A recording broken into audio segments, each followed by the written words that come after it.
بسم اللہ الرحمن الرحیم الحمد للہ رب العالمین والصلاة والسلام علی سید الانبیاء والمرسلین اما بعد السلام علیکم ورحمۃ اللہ وبرکاتہ۔ اللہ تعالیٰ کا فضل ہے اور اللہ کا احسان ہے کہ ہم سبوں کے روزے چل رہے ہیں اور رمضان کا مہینہ عافیت کے ساتھ گزر رہا ہے۔ رمضان سے بہت ساری عبادتیں متعلق ہوتی ہیں، اس میں سے سب سے اہم عبادت روزہ ہے، اور روزہ سے متعلق مختلف مسائل ہیں۔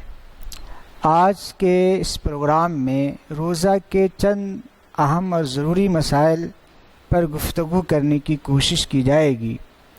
تمام مسائل کا احاطہ کرنا مقصد نہیں ہے، چند مسائل جو ضروری ہیں، عام طور سے پیش آتے ہیں، ان کے بارے میں تھوڑی سی گفتگو کی جائے گی انشاءاللہ تبارک و تعالی۔ سب سے پہلا مسئلہ وہ ہے کہ روزے میں نیت کا کیا حکم ہے اور اس کا کیا طریقہ ہے۔ روزہ ہی نہیں، جتنی عبادتیں ہیں، تمام عبادتوں کے صحیح ہونے کے لیے نیت شرط ہے، چاہے روزہ ہو، چاہے نماز ہو، چاہے زکوٰۃ ہو، چاہے حج ہو وغیرہ۔ تمام عبادتوں کے لیے نیت ضروری ہے، نیت کے بغیر کوئی عبادت درست نہیں ہوتی ہے۔ روزہ بھی ایک عبادت ہے، روزہ کے درست ہونے کے لیے بھی نیت ضروری ہے، لیکن یاد رکھیے کہ نیت دل کے ارادے کا نام ہے، زبان سے نیت کرنا کوئی ضروری نہیں ہے۔ آپ کو روزہ رکھنا ہے، سورج کے غروب ہونے کے بعد سے لے کر صبح کے 10 بجے تک آپ یہ نیت کر لیے کہ میں روزہ رکھوں گا کل کا، بس اتنا نیت کر لینا کافی ہے۔ یعنی اردو میں یا عربی میں جو باضابطہ نیت لکھی ہوتی ہے، ان نیتوں کا پڑھنا ضروری نہیں ہے، بلکہ اگر آپ نے سحری کھا لیا، یہ سحری کھا لینا بھی نیت کے قائم مقام ہے۔ اسی طرح تراویح کی نماز آپ پڑھ رہے ہیں تو آپ یہ نیت کر لیے کہ میں 2 رکعت تراویح کی نماز پڑھ رہا ہوں، یا 20 رکعت کی نیت ایک ساتھ آپ نے کر لیا، اس نیت سے نماز درست ہو جائے گی۔ آپ تہجد کی نماز پڑھ رہے ہیں، آپ نے یہ نیت کر لیا میں 4 رکعت تہجد کی نماز پڑھ رہا ہوں، بس اتنے سے کافی ہے۔ اردو یا عربی میں جو نیت لکھی ہوئی ہوتی ہے ان کا پڑھنا ضروری نہیں ہے، اور زبان سے نیت کرنا بھی ضروری نہیں ہے۔ اگر آپ نے دل سے نیت کر لیا کافی ہے، البتہ اطمینان قلب کے لیے اگر زبان سے بھی نیت کر لے تو کوئی حرج نہیں ہے، کر سکتے ہیں۔ دوسرا مسئلہ ہے سحری۔ روزہ کے درست ہونے کے لیے سحری کھانا کوئی ضروری نہیں ہے، بغیر سحری کا بھی روزہ ہو سکتا ہے، لیکن سحری کرنا سنت ہے، اور اس کی وجہ سے روزہ رکھنے پر قوت اور طاقت حاصل ہوتی ہے۔ نبی علیہ الصلوۃ والسلام کا معمول تھا، اسی لیے چاہے پانی کا ایک گھونٹ ہی صحیح، ایک کھجور ہی صحیح، بہر صورت سحری کرنے کا اہتمام کرنا چاہیے۔ سحری میں کسی خاص کھانے کی کوئی تعین شریعت کی طرف سے نہیں ہے، آپ اپنی سہولت کے لحاظ سے، اپنی پسند کے لحاظ سے ہر حلال چیز سحری میں آپ کھا سکتے ہیں۔ جیسا کہ ہم اپنے شہر میں یہ بات مشہور ہے کہ سحری میں مچھلی نہیں کھانا یا انڈا نہیں کھانا، ایسی کوئی بات نہیں ہے، ہر کھانے والی حلال چیز کو سحری میں کھایا جا سکتا ہے۔ تو بہر صورت سحری کرنا سنت ہے اور اس کا اہتمام کرنا چاہیے۔ سحری کے وقت کے سلسلے میں بہت بے احتیاطی کی جاتی ہے۔ دیکھیے جو کارڈ چھپا ہوا ہے شہر حیدرآباد کے لیے، کہیں کے بھی جو کارڈ چھپے ہوتے ہیں، اس کارڈ کے مطابق سحری کا وقت کا خیال رکھنا چاہیے۔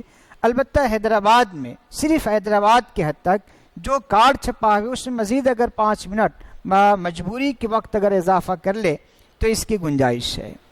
تیسرا سوال یہ ہے جو عام طور سے لوگوں کو غلط فہمی ہوتی ہے کہ روزے کی حالت میں اگر کوئی آدمی سر میں تیل لگانا چاہے، بدن میں تیل لگانا چاہے تو کوئی حرج نہیں ہے سر میں بدن کے کسی حصے میں تیل استعمال کیا جا سکتا ہے۔ اسی طرح خوشبودار یا خوشبو لگانے کی بھی اجازت ہے، اس میں کوئی حرج نہیں ہے۔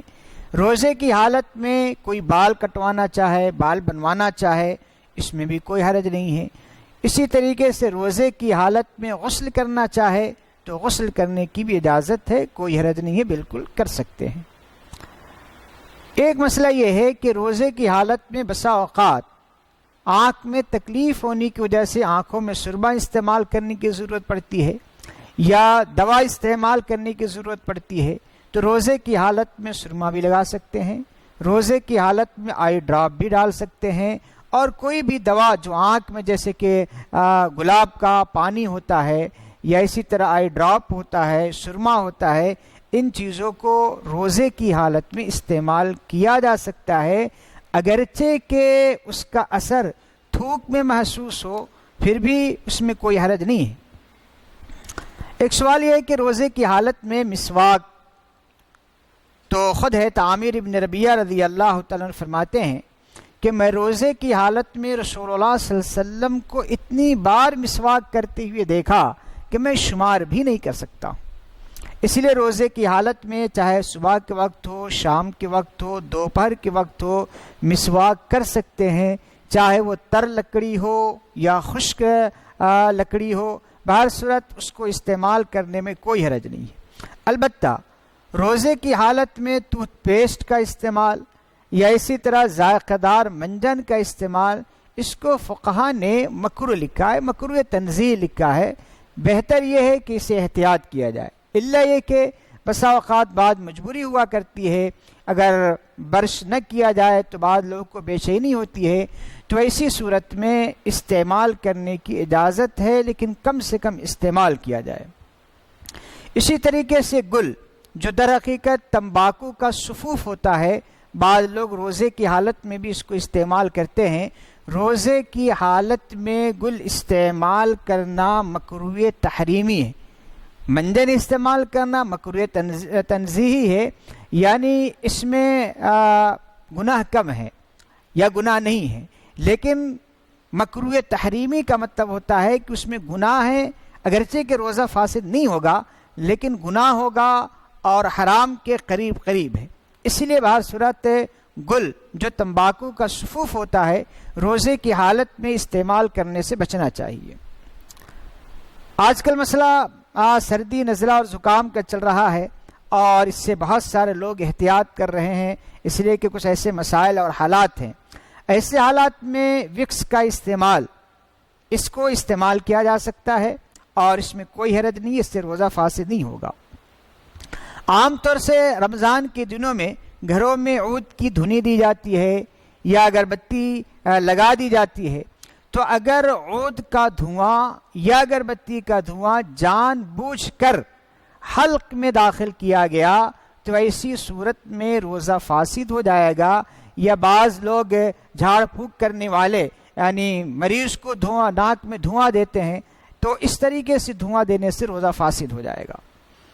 ایک مسئلہ ہے ان لوگوں کے لیے جو دمہ کے مریض ہیں، انہیلر کا، انہیلر بعض لوگوں کے لیے انہیلر کا استعمال کرنا ضروری ہوتا ہے، تو جن مریضوں کے لیے انہیلر کا استعمال ضروری ہے تو اس کی وجہ سے روزہ فاسد ہو جائے گا، روزے کی حالت میں انہیلر استعمال نہیں کیا جا سکتا ہے۔ باقی دیگر دنوں میں اگر بغیر انہیلر کے روزہ رکھنا ممکن ہو تو روزے کی قضا کر لے، لیکن اگر سال بھر انہیلر کے بغیر روزہ رکھنا ممکن نہ ہو تو ایسی صورت میں ایسے لوگ کے لیے فدیہ دینا کافی ہو جائے گا۔ روزے کی حالت میں انجیکشن لینا کسی مرض کی وجہ سے، اس کی بالکل اجازت ہے، کوئی حرج نہیں ہے۔ گلوکوز لینا، یہ مسئلہ مختلف ہی ہے، یعنی ہندوستان کے اکثر و بیشتر علماء کی رائے یہ ہے کہ گلوکوز لینے سے روزہ فاسد نہیں ہوتا ہے۔ یہ الگ بات ہے کہ حیدرآباد کے بعض علماء کی رائے یہ ہے کہ روزہ فاسد ہو جاتا ہے، لیکن صحیح بات یہ ہے کہ روزہ فاسد نہیں ہوتا ہے۔ اس کا اصول یہ ہے کہ اللہ تعالیٰ نے کچھ فطری سوراخ رکھے ہیں، اگر فطری سوراخ سے کوئی چیز پیٹ تک پہنچتی ہے، جیسے کہ ناک ہے یا منہ ہے، اس سے کوئی چیز اگر پیٹ تک پہنچائی جاتی ہے تو روزہ فاسد ہوتا ہے۔ گلوکوز کے ذریعے سے دوائیں اندر جاتی ہے، گلوکوز اندر جاتا ہے، لیکن وہ رگوں اور مسامات کے ذریعے سے پیٹ تک پہنچتا ہے، براہ راست نہیں پہنچتا ہے۔ اسی لیے روزے کی حالت میں بدرجہ مجبوری گلوکوز لینے کی اجازت ہے اور اس سے روزہ فاسد نہیں ہوگا۔ لیکن اگر بہت زیادہ مجبوری نہ ہو تو روزے کی حالت میں گلوکوز لینے سے احتیاط کرنی چاہیے، لیکن محض قوت کو حاصل کرنے کے لیے یا بھوک کی شدت کو کم کرنے کے لیے گلوکوز لینا یہ کسی بھی عالم کے نزدیک، کسی بھی مفتی کے نزدیک پسندیدہ نہیں ہے۔ بہر صورت روزہ جو ہم رہتے ہیں اس کو مکمل اس کے شرائط اور اس کے ضابطے کے مطابق رکھنے کی کوشش کرنی چاہیے۔ کوئی ایسا عمل نہیں کرنا چاہیے جس سے روزہ فاسد ہو جائے یا روزے کے ثواب میں کسی طرح کی کوئی کمی ہو جائے۔ اللہ تعالیٰ سے دعا ہے کہ اللہ تعالیٰ ہم تمام مسلمانوں کے روزے کو قبول فرمائے اور اس پر پورا اجر و ثواب عطا فرمائے۔ وآخر دعوانا ان الحمد للہ رب العالمین۔